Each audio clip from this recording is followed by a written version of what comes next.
오늘 말씀은 하나님의 나라를 어부가 바다에 그물을 치고 각종 물고기를 몰아서 잡다가 그것이 가득하면 물고기를 이렇게 분류해내는 그런 비유로 오늘 설명하고 있습니다. 이 비유가 앞에 우리가 묵상해 봤었던 그 밭의 가라지 비유하고 쌍을 이루고 있는 말씀이거든요. 세상의 끝에 있을 심판에 대해서 말씀하시면서 우리에게 이를 대비해라 라고 하시는 것이 오늘 본문의 핵심입니다. 아직 완성되지 않은 하나님의 나라를 사는 우리에게 요청하시는 것들을 한 3가지 정도로만 해서 오늘 저희가 좀 나누기를 원하는데, 첫 번째가 무엇이냐면 모든 사람들이 구원받기를 원하신다라고 하는 것이 하나님의 뜻입니다. 본문에 설명하는 물고기 잡는 그물은 우리가 생각하는 것처럼 이렇게 그물을 탁 던져가지고 그렇게 잡는 그런 그물이 아니라 이 저인망의 그물입니다. 무슨 말이냐면 보통 배가 이렇게 그물을 가지고 줄을 달아가지고 밑바닥에서부터 이렇게 일정 부분을 쭉 지나가면서 이렇게 훑는 방식으로 해서 일정의 구역을 이렇게 쫙 훑어가지고 그물을 이렇게 몰아서 물고기를 잡는 방식입니다. 그러다 보니까 뭐 거기에 온갖 것이 다 들어가겠죠. 근데 오늘 비유는 약간의 과장이 있습니다. 어떤 과장이 있냐면 비유에서는 어부가 그물이 가득해져 가지고 이제 물가로 끌어내서 물고기를 분류한다 이렇게 얘기하고 있지만 보통 그렇게 하지 않았고요. 그냥 일정 구역을 그냥 이렇게 쭉 훑었습니다. 그러다 보면 또 잡히는 데가 많은 때도 있지만 베드로에게서 봤던 예처럼 아무것도 또 잡히지 않는 그런 경우들도 있어서 끌어내봐야 이제 물고기가 얼마나 잡혔는지를 알 수 있는 거거든요. 오늘 이 말씀은 사실 에스겔서 47장의 말씀을 반영한 겁니다. 에스겔서 47장을 보면 하나님이 에스겔에게 환상을 하나 보여주시거든요. 그게 뭐냐면 성전에서 스며 나오는 물에 대한 환상입니다. 성전에서 물이 스며 나오는데 하나님이 그 물의 깊이를 이제 성전으로부터 갈수록 이제 그걸 한번 재봐라 깊이를 하나님 말씀하십니다. 그래서 천척을 가보니까 처음에는 스며 나오는 물이었는데 조금 가니까 천척을 가니까 발목 깊이, 그리고 또 천척을 가니까 그 다음에 무릎 깊이, 그 다음에는 허리 깊이가 되다가 마지막에는 사람이 능히 건너지 못하고 헤엄쳐야만 될 만한 큰 강으로 그 물이 이렇게 바뀌는 환상을 하나님이 보여주십니다. 그리고 그 물에 대해서 이렇게 얘기하시거든요. 에스겔서 47장 8절부터 10절까지 말씀인데 우리 같이 한번 보도록 하겠습니다. 같이 봅니다. 그가 내게 이르시되 이 물이 동쪽으로 향하여 흘러 아라바로 내려가서 바다에 이르리니 이 흘러내리는 물로 그 바다의 물이 되살아나리라. 이 강물이 흐르는 곳마다 번성하는 모든 생물이 살고 또 고기가 심이 많으리니 이 물이 흘러들어가므로 바닷물이 되살아나겠고 이 강이 이르는 각처의 모든 것이 살 것이며 또 이 강가에 어부가 살 것이니 엔게디에서부터 에네글라임까지 그물 치는 곳이 될 것이라. 그 고기가 각기 종류를 따라 큰 바다의 고기같이 심이 많으려니와. 아멘.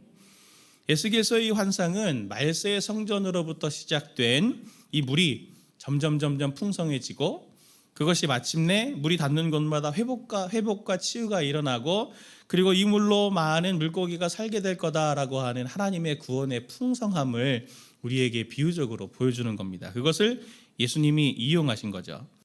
예수님은 이것을 이용하셔서 그물의 물고기가 이렇게 풍성하게 잡힌 것을 묘사하면서 하나님의 나라가 이렇게 닿는 곳마다 이 중간적인 상태에서는 많은 사람들을 살리고 혜택을 입게 된다라고, 선한 영향력을 미치게 된다라고 하는 것을 우리에게 말해줍니다. 제가 전에 설교하면서 하나님의 나라의 핵심이 하나님의 통치라고 말씀드렸었잖아요. 근데 그 하나님의 통치에 가장 중요한 것, 첫 번째도 두 번째도 세 번째도 가장 핵심이 되는 그 통치의 핵심이 뭐냐면 바로 그것이 구원입니다. 구원. 교회와 성도의 사명은 어떤 것보다도 이렇게 하나님의 나라의 완성이 최우선이고 이를 위해서 사람들을 구원하기 위해서 앞장을 서야 합니다. 그래서 교회는 사람에게 집중을 해야 되는 것이죠. 세상이 사람을 존재로 여겨서 중요하게 여기지 않는 것이 문제입니다. 제가 꽤 얼마 전에 무서웠던 기억이 하나 있습니다. 무서웠던 기억이. 갑자기 눈에서 이렇게 번쩍하고 이렇게 빛이 보이더니 계시를 받은 것도 아닌데 이렇게 계속 잔상 같은 게 남는 것 같아서 덜컥 겁이 나더라고요. 그래서 안과를 가서 검사를 이렇게 여러 가지 검사를 쭉 받았습니다. 뭐 정말 간단하게 검사도 잘 되던데 뭐 CT도 금방 되더라고요. 다 찍어보더니 아무 이상이 없네요. 그래서 네, 참 다행이다 생각을 했죠. 근데 그 선생님이 이렇게 설명을 하는 거예요. 뭐라고 설명을 하시냐면 눈이 다른 코나 귀나 이런 감각기관들보다 이 세포들이 감각 세포들이 많습니다. 그러다 보니까 이게 정보 처리하는 것들도 시간이 많이 정보가 많을 거잖아요. 그러다 보니까 뇌가 또 이거 에러를 일으켜 가지고 또 그런 일도 생길 수 있습니다. 좀 지켜보시죠. 그렇게 얘기를 하더라고요. 그래서 제가 무섭다. 내가 에러가 생겼다니. 기계인가? 기계로 보는구나 이 사람을. 딱 그 생각이 드니까 정말 이거 무섭더라고요. 사람이 이렇게 보는구나. 진짜 이렇게 나중에는 정말 뭐 하나 문제 생기면 부품 갈아 끼듯이 탁탁 갈아 끼고 막 이러는 세상이 오는 거 아닌가? 그렇게까지 살아야 되나? 막 그 여러 생각이 막 들더라고요.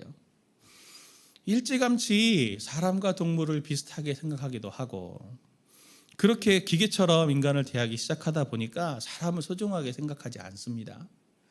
사람을 그렇게 보다 보니 사람을 자꾸 이 사람 없으면 또 다른 사람 갈아 끼우면 되고 또 다른 사람 갈아 끼우면 되고 이런 식으로 자꾸 부속품쯤으로 사람들을 생각하죠.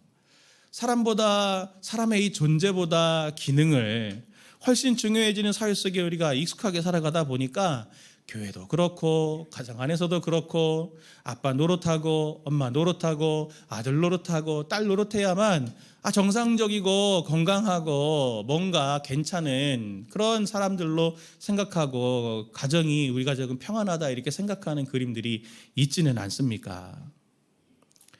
교회와 가정이 분명히 역할과 기능이 필요하죠. 그런데 목적이 선명해야 됩니다. 어떤 목적입니까?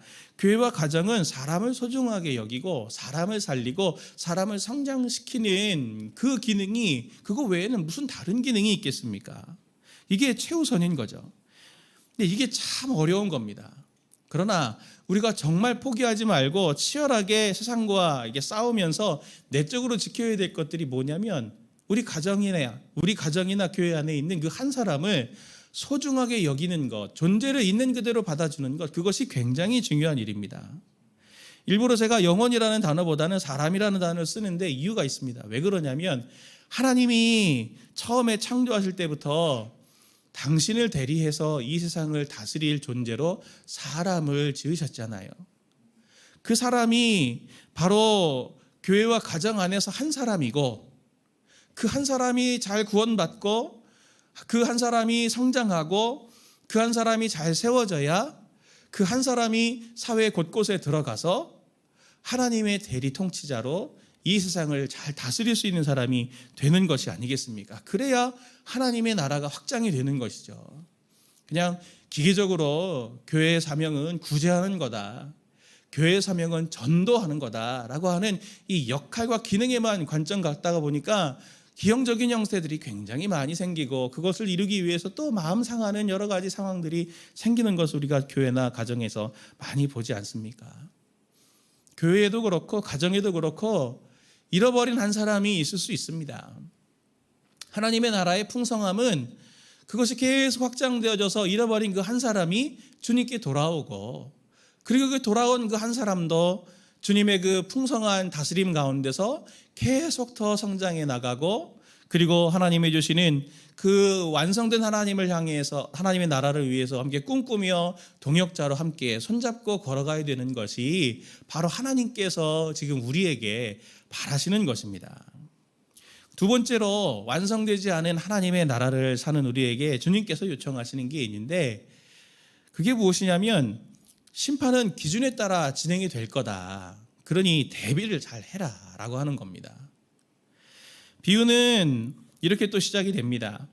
어부는 풍성해진 가득한 그물을 물가로 끌고 나오죠. 그리고 물가에서 풀어헤치고 앉아서 좋은 것은 그릇에 담고 못된 것은 내버린다. 이렇게 지금 비유합니다. 갈릴리 호수에는 약 20가지 종류의 그 물고기들이 있었다고 해요. 대부분 다 먹을 수 있는 것이지만 다 먹을 수는 없었습니다. 왜냐하면 레위기 11장 같은 데 말씀을 보면은 먹을 수 있는 동물과 먹을 수 없는 동물들이 이렇게 구분이 되었거든요. 먹을 수 있는 물고기는 어떤 물고기냐면 지느러미와 비늘이 있는 물고기만 먹을 수가 있었습니다. 그런데 우리가 잘 알고 있듯이 갈릴리 이 호수는 민물이잖아요. 그러다 보니까 거기에 뱀장어도 많았고 메기 같은 그런 물고기들도 있었다고 해요. 그러니 다 이렇게 잡고 나서 그런 물고기는 먹을 수가 없으니까, 팔 수가 없으니까 못된 것이라 그래서 이건 다 이렇게 버리는 것으로 골라내고 먹을 수 있고 팔 수 있는 것들만 딱 이렇게 따로 한쪽으로 이렇게 추려내는 그런 일들을 지금 오늘 하고 있는 것이죠. 선별하는 작업이 필요합니다. 그런데 오늘 본문 48절에 보니까 그물이 가득함에 물가로 끌어내고 앉아서 할 때 여기 앉는다라고 하는 말이 어떤 의미를, 뉘앙스를 가졌냐면 왕권을 가지고 딱 이제 재판 자리에서 옳으냐 틀리냐라고 하는 것을 죄인이냐 의인이냐, 죄가 있다 없다, 이것을 구분하는, 재판하는 단어를, 뉘앙스를 주는 단어입니다. 완성된 하나님의 나라는 모든 사람의 것이 아니에요. 과정 중에 있는 하나님의 나라의 혜택은 모든 사람들이 다 누릴 수 있지만, 완성된 하나님의 나라는 하나님의 기준에 합한 사람들만 그 나라에 들어갈 수가 있습니다. 왕 되신 주님이 마지막 날 기준을 가지고 심판대 자리에 딱 앉아서 좋은 것과 못된 것을 구분해서 기준에 맞는 합당한 사람만 그 나라에 들어갈 수 있다라고 하는 것을, 내가 심판하겠다라고 하는 것을 주님이 오늘 말씀하시는 거거든요. 이처럼 하나님은 때가 되면 우리 모두를 기준에 따라서 심판하실 겁니다. 그럼 목사님, 기준이 뭔데요? 마태복음은 이것을 선명하게 보여줍니다. 마태복음 7장 21절 말씀 같이 한번 보도록 하겠습니다. 같이 봅니다.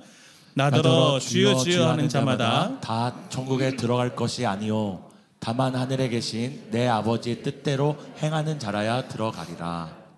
마태복음은 선명하게 기준을 제시합니다. 어떤 사람이 들어간다고요? 내 아버지의 뜻대로 행하는 사람. 그게 기준입니다. 아버지의 뜻대로 행하지 않으면 아무리 선한 일을 해도, 그리고 아무리 하나님을 믿는다고 말을 해도 소용이 없습니다. 오직 그가 하나님 아버지의 뜻대로 행한 사람만이 하나님의 나라에 들어갈 수 있죠. 오늘 이렇게 얘기를 하니까 많이 좀 긴장되시죠? 오늘 주님 오시면 나는 어떡하지? 곧 오실지도 모릅니다. 아니 목사님, 우리는 행위로 구원받는 게 아니고 은혜로 구원받는다면서요. 마음으로 믿어 입으로 시인하면 구원을 받는다면서요. 그런데 예수님을 믿기만 하면 되는 거 아니었나요? 아버지 뜻대로 행위가 있어야 되나요? 이런 질문들 당연히 하실 수 있죠. 마태복음 21장 28절 31절에는 예수님이 비유를 통해서 한 가지를 더 우리에게 말씀해 주시는데 이것을 꼭 놓치지 않으셨으면 좋겠습니다. 마태복음 21장 28절 31절 말씀 보면 이렇습니다. 그러나 너희 생각에는 어떠하냐? 어떤 사람에게 두 아들이 있는데 맏아들에게 가서 이르되 예 오늘 포도원에 가서 일하라 하니 대답하여 이르되 아버지 가겠나이다 하더니 가지 아니하고 둘째 아들에 가서 또 그와 같이 말하니 대답하여 이르되 실소이다 하였다가 뉘우치고 갔으니 그 둘 중에 누가 아버지의 뜻대로 하였느냐? 이르되 둘째 아들이니이다. 예수께서 그들에게 이르시되 내가 진실로 너희에게 이르노니 세리들과 창녀들이 너희보다 먼저 하나님 나라에 들어가리라. 주님이 물으시죠? 둘 중에 누가 아버지의 뜻대로 하였느냐? 아버지의 뜻대로 해야 하나님의 나라에 들어갈 수 있다 했잖아요. 이 둘 중에 누가 아버지의 뜻대로 하였느냐라고 주님 물어보시죠? 누가 갔습니까? 둘째 아들입니다. 둘째 아들이 왜 갔습니까? 그 후에 뉘우치고 갔더니 뉘우쳤다라고 말합니다. 왜 뉘우쳤을까요? 한번 생각해 보십시오. 왜 뉘우쳤을까요? 아버지와 아들이잖아요. 둘째 아들은 아버지에 대한 사랑 때문에 뉘우치고 갔을 거 아니겠습니까? 그게 열쇠죠. 그게 기준입니다. 오늘 예수님은 당시 사람들이 하나님을 부를 때 아버지라고 부르지 않았어요. 뭐라고 불렀냐면 아도나이, 주님이라고 불렀습니다. 그런데 주님은 오늘 우리에게 아버지와 아들이라고 말씀을 하면서 아버지라고 하는 가정적이고 관계적인 단어를 통해서 하나님 나라의 백성의 기준점이 여기 있다라고 하는 것들을 딱 보여주시는 거죠. 하나님은 우리가 약한 것을 아십니다. 그 율법을 지킬 능력이 없다는 것을 잘 알고 계세요. 순종의 유무로 따져보면은 바리새인들처럼 세리와 창녀들은 하나님의 나라에 들어갈 수가 없는 사람입니다. 아버지 뜻대로 하는 사람들이 아니에요. 그러나 하나님의 나라의 심판 기준을 율법적인 행위로 생각하지 마십시오. 행위를 말씀하는 것이 행위가 핵심이 아닙니다. 행위도 중요하지만 행위가 핵심이 아닙니다. 무엇이 중요합니까? 오늘 예수님이 보여주시는 이 비유의 핵심은 마음입니다. 마음. 뉘우치는 마음이 있느냐, 아버지를 사랑하는 마음이 있느냐. 둘째 아들처럼 하나님을 아버지로 생각하고 아버지를 사랑하는 마음이 있느냐, 그 마음이 있느냐 없느냐가 기준이 되는 것이죠. 신명기 6장 4절 5절 말씀을 한번 같이 보도록 하겠습니다. 같이 봅니다. 이스라엘아 들으라. 주 하나님 여호와는 오직 유일한 여호와시니 너는 마음을 다하고 뜻을 다하고 힘을 다하여 내 하나님 여호와를 사랑하라. 사랑하라. 주님은 처음부터 하나님을 사랑하라고 우리에게 계명으로 주셨습니다. 율법의 계명 조항들을 지키는 것, 행위는 그 뒤입니다. 요한복음 14장 15절의 말씀 보니까 너희가 나를 사랑하면 나의 계명을 지키리라. 마태복음 10장 37절 보니까 아버지나 어머니를 나보다 더 사랑하는 자는 내게 합당하지 아니하고 아들이나 딸을 나보다 더 사랑하는 자도 내게 합당하지 아니하며 하면서 하나님이 원하시는 것, 그것은 바로 우리가 최우선 순위로 하나님을 사랑하는 것을 바라고 계십니다. 하나님을 사랑하기 시작하잖아요. 누가 시키지 않아도 심지어 이 둘째 아들 같이 싫어요. 포도밭 가기 싫어요. 농사하기 싫어요. 쉬고 싶어요. 했다가도 뉘우치고 가서 순종하는 행동이 자연스럽게 나타납니다. 심판을 앞둔 우리에게 정말 필요한 게 무엇입니까? 하나님을 사랑하는 것이죠. 사랑하는 성도님들 한번 스스로를 한번 뒤돌아보십시오. 점검해 보십시오. 정말 하나님을 성도님들이 사랑하고 계십니까? 하나님을 더 사랑하려고 몸부림치고 계십니까? 그 나라의 백성, 당장 예수님이 재림하셔서 딱 오셔가지고 심판대에 딱 앉아서 재판하는 딱 한 가지 기준이 바로 이것입니다. 너 나를 사랑하니? 너 나를 사랑했니?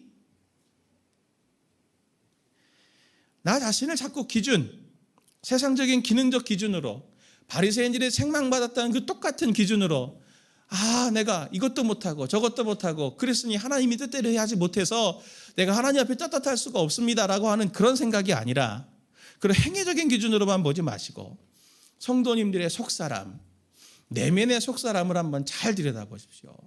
내가 정말 하나님을 사랑하는 사람인가? 그리고 내가 정말 하나님을 더 사랑하기를 원하는 사람인가? 하나님께서는 그것을 바라십니다. 사실 행위보다도 이게 더 어려워요. 이게 더 어렵습니다. 내 마음이 어떤지, 내 마음이 하나님을 사랑하는지 사랑하지 않는지, 그분을 인정하는지 인정하지 않는지, 이거 구분하는 거 굉장히 어렵습니다.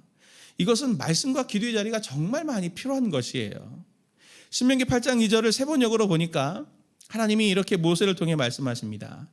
당신들이 광야를 지나온 40년 동안 주 당신들의 하나님이 당신들을 어떻게 인도하시는지를 기억하십시오.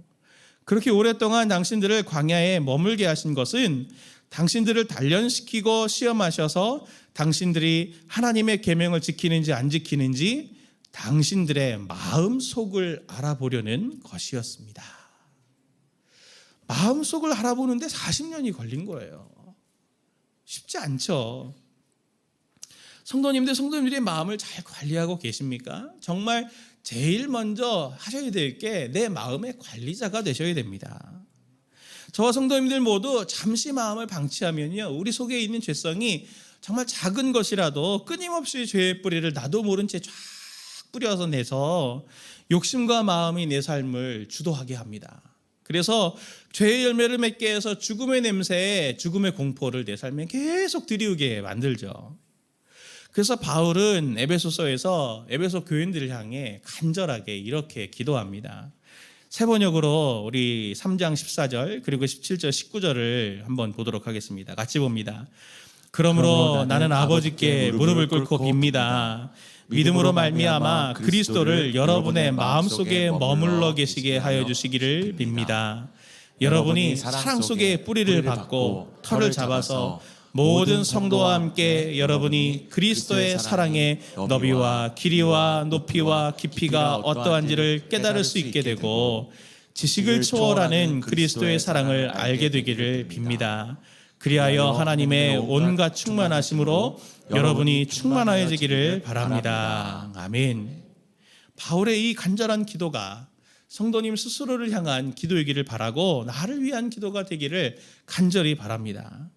우리에게 심어주신 그리스도의 사랑이 우리의 마음속에 깊이 심겨져야 그래야 우리가 하나님을 깊이 사랑할 수 있는 자들이 되는 것이죠. 그 사랑으로 하나님을 사랑하는 의인으로 심판대 앞에 딱 서더라도 하나님 제가 주님을 사랑합니다. 베드로처럼 내가 3번을 부인하고 내가 하나님을 원망하고 내가 하나님을 배신하는 자리까지 나아갔어도 주님이 제 마음을 아십니다. 주님이 제 마음을 아십니다 하면서 주님께 사랑 고백을 할 수 있는 사람들이 되는 것입니다. 꼭 심판대 앞에 서셔서 부끄럽지 않은 하나님을 사랑하는 사람으로 저 살았습니다. 저 그렇게 살고 있습니다. 그렇게 고백할 수 있는 우리 사랑하는 성도님들 모두 되시기를 간절히 바랍니다. 마지막 세 번째로 하나님의 완성되지 않은 하나님의 나라를 사는 우리에게 하나님께서 요청하시는 세 번째가 무엇이냐면 바로 오늘이 중요하다라고 하는 겁니다. 오늘이. 주님께서 천국을 비유하실 때 심판 이야기를 지금 하고 계시잖아요. 그 의도가 무엇일까요? 종말이 오고 있으니 아직 기회가 있다. 지금도 기회가 있다. 그 말씀을 하시는 겁니다. 바로 지금 이 말씀을 듣는 이 순간 반응하라 라고 하는 것을 요청하고 있는 것이죠. 제가 천국이 죽고 나서 이렇게 머리에 링 달고 이쪽에서 저쪽으로 가는 거 아니라고 여러 번 제가 말씀을 계속 드리고 있는데 보통 천국을 생각하면 눈물도 없고 고통도 없고 질병도 없고 이 세상과는 완전히 다른 차원의 세상이다라고 하는 것들로 여깁니다. 일부분은 맞아요. 일부분은 맞지만 여기에 치명적인 오해가 있는데 그게 뭐냐면 천국은 이 땅과 완전히 단절이 되어 있는 새로운 세상이다라고 하는 것에 대한 오해가 있습니다. 그렇지 않습니다. 이 땅과 관계없는 그런 것이 아니에요. 오늘 이 비유를 가만히 보십시오. 오늘 본문에서 심판의 메시지를 담고 있는 밭의 가라지 비유, 그것도 13장 41절 말씀 보니까 인자가 그 천사들을 보내리니 그들이 그 나라에서 모든 넘어지게 하는 것들과 또 불법을 행하는 자들을 거두어내어 풀무불에 던져 넣으리니 거기서 울며 이를 갈게 되리라. 가라지. 그들은 하나님께서 뿌린 밭에서 자라났지만 그 밭에서 뽑혀가지고 던져지는 존재입니다. 그 밭은 지금 오늘 우리의 삶이라고 말씀을 드렸잖아요. 오늘 우리가 그들이 뽑혀지게 되는 것은 그 나라에서 넘어지는 모든 일들을 했고 하나님께서 세우신 법을 노골적으로 거부하고 그것을 불법을 행한 사람들이었기 때문에 거기서 뽑힌 거예요. 오늘을 그렇게 살았기 때문에 오늘 때문에 그들이 그렇게 뽑힘을 당하는 겁니다. 추수 때에 그 밭에서 그렇게 뽑히는 거예요. 물고기를 모으는 이 그물의 비유에서도 그물을 물가로 끌어내잖아요. 끌어내서 그 그물 중에서 골라냅니다. 그 그물 중에서. 이 비유들은 그 밭 중에서 그 그물 중에서 골라낸다고 하는 그 설명을 하는 게 굉장히 의도적입니다. 그들이 밭에서부터 가라지였기 때문에 그물에서부터 그렇게 못된 물고기였기 때문에 그 심판 때에는 그것이 구분이 될 뿐이지 존재가 달라지는 게 아니에요. 영원이라고 하는 것이 바로 오늘에 달린 겁니다. 오늘 우리가 어떤 존재가 되느냐, 오늘 우리가 무엇을 하느냐 하는 이것이 미래에 닥칠 영원한 하나님의 나라에 분명한 영향력을 끼친다라고 하는 것을 꼭 기억하십시오. 이처럼 오늘이 소중한 것은 영원한 하나님의 나라와 연결이 되어 있다고 하는 것을 꼭 기억하시기 바랍니다. 성경은 여러 곳에서 성도님들이 오늘 심판을 앞둔 오늘 우리가 살아가는 이 삶에 무엇을 했느냐를 가지고 얼마나 많은 상급을 하나님께서 또 주신다, 행위대로 갚아주신다라고 하는 것을 여러 차례 이야기하고 있습니다. 오늘을 허비하지 마십시오. 오늘을 허비하지 마십시오. 지금 그물을 몰고 있는 때여서 아직 기회가 있습니다. 오늘 기회가 있어요. 오늘이 바로 내가 구원받을 시간이고, 그리고 내 옆에 있는 사람을 구원할 시간이고, 바로 하나님을 더 사랑할 시간입니다. 오늘 이 순간의 선택이 10년을 좌우하는 게 아니라 영혼을 좌우합니다.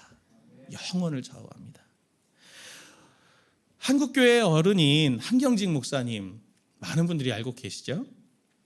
한경직 목사님이 마지막 이제 소천하시기 전에 테이프로 자기의 육성을 유언으로 이렇게 녹음해 놓으신 게 있습니다. 예전에 그것을 이렇게 다큐멘터리에서 한번 방송국에서 한번 보여주셨는데, 제가 그것을 한번 보고서는 이 동영상을 계속 가지고 있어요. 제가 이렇게 영적으로 번아웃이 되거나 방향을 잃은 것 같을 때 한 번씩 이것을 보면서 마음을 다잡는데, 하나님의 백성으로 미래를 바라보고 오늘을 사는 사람들이 어떤 삶을 살아야 될까라고 하는 것을 이분의 삶으로, 이분의 육성으로 우리에게 고백해 주시는 것인데, 제가 한번 이것을 성도님들과 함께 나누기를 원합니다. 같이 한번 이 영상을 보시죠.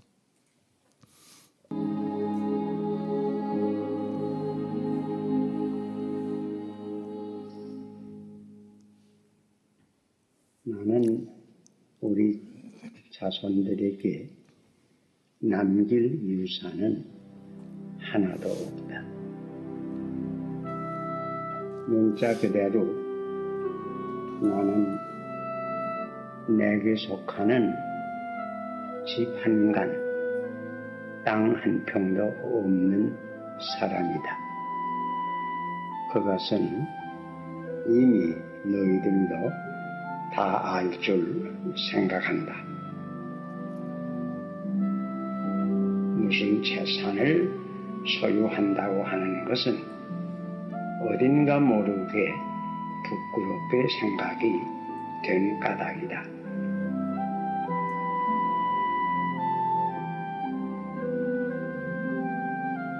이 세상은 하루하루 살아가는 것이 나그네가 길 가는 것과 같은데, 내가 길을 가면서 꽃을 뿌리면 내가 지나간 길에 꽃이 많이 필거든.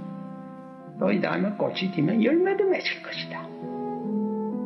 그러나 내가 지나가는 길에 꼭 좋지 못한 씨를 뿌리면 잡초가 날 것뿐이야.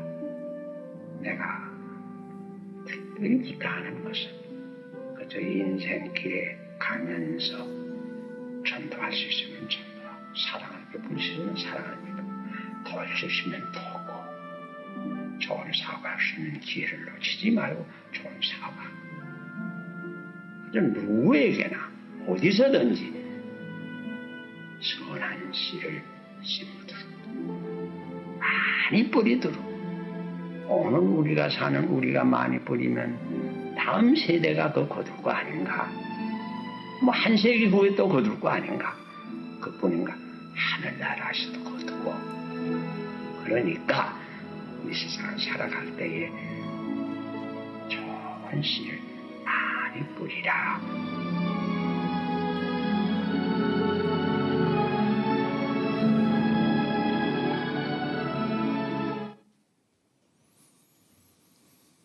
주님이 말씀하십니다. 마태복음 6장 19절 20절 말씀 보면, 너희를 위하여 보물을 땅에 쌓아두지 말라. 거기는 종과 동록이 해하며 도둑이 구멍을 뚫고 도둑질하느니라. 오직 너희를 위하여 보물을 하늘에 쌓아두라. 거기는 좀이나 동록이 해하지 못하며 도둑이 구멍을 뚫지도 못하고 도둑질도 못하느니라. 성도님들, 사랑하는 성도님들, 우리에게 아직 오늘이 있습니다. 성경에서 모든 것이 이루어지고 딱 하나 남은 예언이 바로 예수님의 재림의 예언입니다. 오셔서 이제 그 나라를 완성하실 텐데, 그 나라에서의 누림은 오늘과 오늘들이 쌓여진 것들을 가지고 우리가 누려지게 될 것입니다. 성도님들, 오늘 이 특세를 이렇게 지나면서 정말 우리가 간절히 기도의 자리로 나아갈 때 다른 것들이 아니라 하나님의 나라의 이 기준인 아버지를 사랑하는 것, 아버지를 더 깊이 사랑하는 것, 그것을 주님께서 우리 성도님들에게 꼭 주시기를 원합니다. 그것을 마음에 정말 가득 담으시기를 바라고, 그 담은 마음을 가지고 하나님께서 주시는 내 삶 속에 하나님의 선한 영향력들을 계속 펼쳐나가시는 성도님들 되시기를 예수님의 이름으로 축원을 드립니다.